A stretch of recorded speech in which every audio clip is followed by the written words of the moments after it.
ನಮಸ್ಕಾರ ಸ್ನೇಹಿತರೆ, ನಮ್ಮ ಯೂಟ್ಯೂಬ್ ಚಾನೆಲ್ಗೆ ಸ್ವಾಗತ. ಇಂದಿನ ವಿಡಿಯೋದಲ್ಲಿ ನಾವು ಭಗವದ್ಗೀತೆಯಲ್ಲಿ ಕೃಷ್ಣನ ವಿಶ್ವರೂಪ ದರ್ಶನವನ್ನು ತಿಳಿಯಲು ಪ್ರಯತ್ನಿಸುತ್ತೇವೆ. ನಾವು 2 ಭಾಗಗಳಲ್ಲಿ ಕೃಷ್ಣನ ವಿಶ್ವರೂಪ ದರ್ಶನವನ್ನು ನೋಡಲಿದ್ದೇವೆ. ನೀವು ಈ 5 ನಿಮಿಷದಲ್ಲಿ ಶ್ರೀಕೃಷ್ಣನ ವಿಶ್ವರೂಪದ ತೀವ್ರತೆಯನ್ನು ಮತ್ತು ಅರ್ಜುನನ ಪ್ರಶ್ನೆಗಳಿಗೆ ಶ್ರೀಕೃಷ್ಣನ ಉತ್ತರಗಳನ್ನು ತಿಳಿಯುತ್ತೀರಿ. ಮಹಾಭಾರತದ ಯುದ್ಧ ಭೂಮಿಯಲ್ಲಿ ಅರ್ಜುನನಿಗೆ ಸಂಕಷ್ಟ ಎದುರಾಯಿತು. ಯುದ್ಧದ ಸಮಯದಲ್ಲಿ ಆತನು ಕುಳಿತುಕೊಂಡು ಧರ್ಮ, ಸಂವೇದನೆ, ಜೀವನದ ಗುರಿ ಹಾಗೂ ಕರ್ತವ್ಯದ ಬಗ್ಗೆ ಸಂಶಯಗಳನ್ನು ಹೊಂದಿದ್ದ. ಇದು ಆದಾಗ ಶ್ರೀಕೃಷ್ಣನು ತನ್ನ ವಿಶ್ವರೂಪವನ್ನು ಅರ್ಜುನನಿಗೆ ಪ್ರದರ್ಶಿಸಿದ.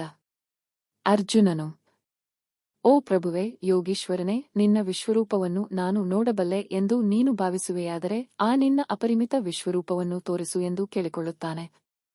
ನೀನು ಈಗ ಏನೇನನ್ನು ನೋಡಲು ಬಯಸುತ್ತೀಯೋ ಮತ್ತು ಮುಂದೆ ಏನೇನನ್ನು ನೋಡಲು ಬಯಸಬಹುದೋ ಅದೆಲ್ಲವನ್ನೂ ಈ ವಿಶ್ವರೂಪವು ನಿನಗೆ ತೋರಿಸುವುದು.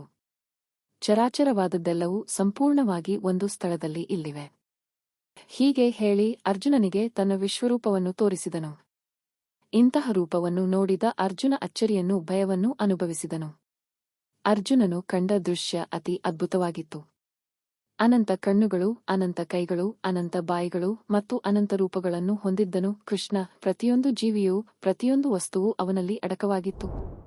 ಅರ್ಜುನನು ತನ್ನ ಕಂಡದ್ದನ್ನು ಹೀಗೆ ವರ್ಣಿಸುತ್ತಾನೆ: ನಾನು ದೇವರಲ್ಲಿ ಅತ್ಯಂತ ದಿವ್ಯನಾದ ಭಗವಂತನನ್ನು ಕಂಡೆ. ಅವನು ಎಲ್ಲಾ ಜೀವಿಗಳ ಆಂತರಿಕ ಆತ್ಮನಾಗಿದ್ದಾನೆ ಮತ್ತು ಎಲ್ಲಾ ಜೀವಿಗಳ ಸೃಷ್ಟಿಕರ್ತನಾಗಿದ್ದಾನೆ.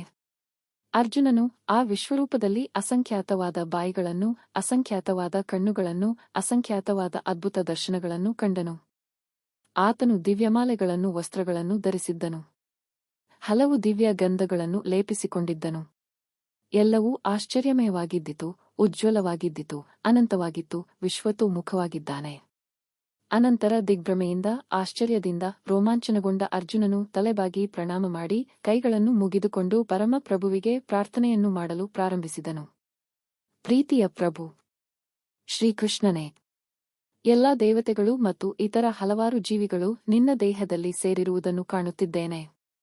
ಬ್ರಹ್ಮನು ಕಮಲದ ಮೇಲೆ ಕುಳಿತಿರುವುದನ್ನು, ಶಿವ ಮತ್ತು ಎಲ್ಲಾ ಋಷಿಗಳನ್ನು ಕಾಣುತ್ತಿದ್ದೇನೆ. ನಿನ್ನ ರೂಪವನ್ನು ನೋಡುವುದು ಕಷ್ಟ, ಏಕೆಂದರೆ ನಿನ್ನ ರೂಪದ ಪ್ರಭೆಯು ಪ್ರಜ್ವಲಿಸುವ ಉರಿಯಂತೆ ಅಥವಾ ಅಳತೆಗೆ ಸಿಕ್ಕದ ಸೂರ್ಯಪ್ರಭೆಯಂತೆ ಸುತ್ತಲೂ ಹರಡಿದೆ. ಆದರೂ ನಾನು ಈ ಪ್ರಕಾಶಮಾನವಾದ ರೂಪವು ವಿವಿಧ ಕಿರೀಟಗಳಿಂದ, ಗದೆಗಳಿಂದ ಮತ್ತು ಚಕ್ರಗಳಿಂದ ಅಲಂಕೃತವಾಗಿರುವುದನ್ನು ಎಲ್ಲೆಲ್ಲೂ ಕಾಣುತ್ತಿದ್ದೇನೆ. ನೀನು ಎಲ್ಲ ವಿಶ್ವದ ಕಟ್ಟಕಡೆಯ ವಿಶ್ರಾಂತಿ ತಾಣ. ನಿನಗೆ ಕ್ಷಯವೇ ಇಲ್ಲ ಮತ್ತು ನೀನು ಅತ್ಯಂತ ಪ್ರಾಚೀನನು. ನೀನು ಸನಾತನ ಧರ್ಮದ ಪಾಲಕನು, ದೇವೋತ್ತಮ ಪುರುಷನು. ಇದು ನನ್ನ ಅಭಿಪ್ರಾಯ. ಮಹಾಬಾಹುವೆ, ಹಲವು ಮುಖಗಳನ್ನು, ಕಣ್ಣುಗಳನ್ನು, ಬಾಹುಗಳನ್ನು, ತೊಡೆಗಳನ್ನು, ಪಾದಗಳನ್ನು, ಉದರಗಳನ್ನು ಮತ್ತು ಕೊರೆದಾಡೆಗಳನ್ನು ಹೊಂದಿರುವ ನಿನ್ನ ಮಹಾನ್ ರೂಪವನ್ನು ಕಂಡು ದೇವತೆಗಳನ್ನೊಳಗೊಂಡಂತೆ ಅವರ ಲೋಕಗಳು ಭಯಗೊಂಡಿವೆ. ಅವರಂತೆ ನಾನೂ ಭಯಗೊಂಡಿದ್ದೇನೆ. ಸರ್ವಾಂತರ್ಯಾಮಿಯಾದ ವಿಷ್ಣುವೇ, ಆಕಾಶವನ್ನು ಮುಟ್ಟುತ್ತಿರುವ ನಿನ್ನ ಅನೇಕ ಉಜ್ವಲ ವರ್ಣಗಳು, ತೆರೆದಿರುವ ನಿನ್ನ ಬಾಯಿಗಳು, ನಿನ್ನ ವಿಶಾಲವಾದ ಹೊಳೆಯುತ್ತಿರುವ ಕಣ್ಣುಗಳು, ಇವೆಲ್ಲವನ್ನೂ ಕಂಡು ನನ್ನ ಮನಸ್ಸು ಭಯದಿಂದ ತಲ್ಲಣಗೊಂಡಿದೆ. ನನ್ನ ಧೃತಿಯನ್ನಾಗಲಿ ಸಮಚಿತ್ತವನ್ನಾಗಲಿ ಉಳಿಸಿಕೊಳ್ಳಲಾರೆ. ಎಲ್ಲ ಪ್ರಭುಗಳ ಪ್ರಭುವೆ, ಎಲ್ಲ ಲೋಕಗಳ ಆಶ್ರಯನೇ, ನನ್ನಲ್ಲಿ ಕೃಪೆ ಮಾಡು. ನಿನ್ನ ಪ್ರಜ್ವಲಿಸುತ್ತಿರುವ ಮೃತ್ಯು ಸದೃಶ ಮುಖಗಳನ್ನು, ಭಯಂಕರವಾದ ಹಲ್ಲುಗಳನ್ನು ಕಂಡು ನಾನು ನನ್ನ ಸಮತೋಲನವನ್ನು ಉಬಳಿಸಿಕೊಳ್ಳಲಾರೆ. ಎಲ್ಲ ರೀತಿಯಲ್ಲೂ ನಾನು ದಿಗ್ಭ್ರಾಂತನಾಗಿದ್ದೇನೆ. ಧೃತರಾಷ್ಟ್ರನ ಎಲ್ಲಾ ಪುತ್ರರು, ಅವರ ಸ್ನೇಹಿತರಾದ ರಾಜರುಗಳು, ಭೀಷ್ಮ, ದ್ರೋಣ ಮತ್ತು ಕರ್ಣರು, ನಮ್ಮ ಮುಖ್ಯ ಯೋಧರು ನಿನ್ನ ಭಯಂಕರ ಬಾಯಿಗಳನ್ನು ವೇಗವಾಗಿ ಪ್ರವೇಶಿಸುತ್ತಿದ್ದಾರೆ. ನಿನ್ನ ಹಲ್ಲಿನ ಸಂದುಗಳಲ್ಲಿ ಸಿಕ್ಕಿಕೊಂಡು ಪುಡಿ ಪುಡಿಯಾದ ಕೆಲವರ ತಲೆಗಳನ್ನು ಕಾಣುತ್ತಿದ್ದೇನೆ.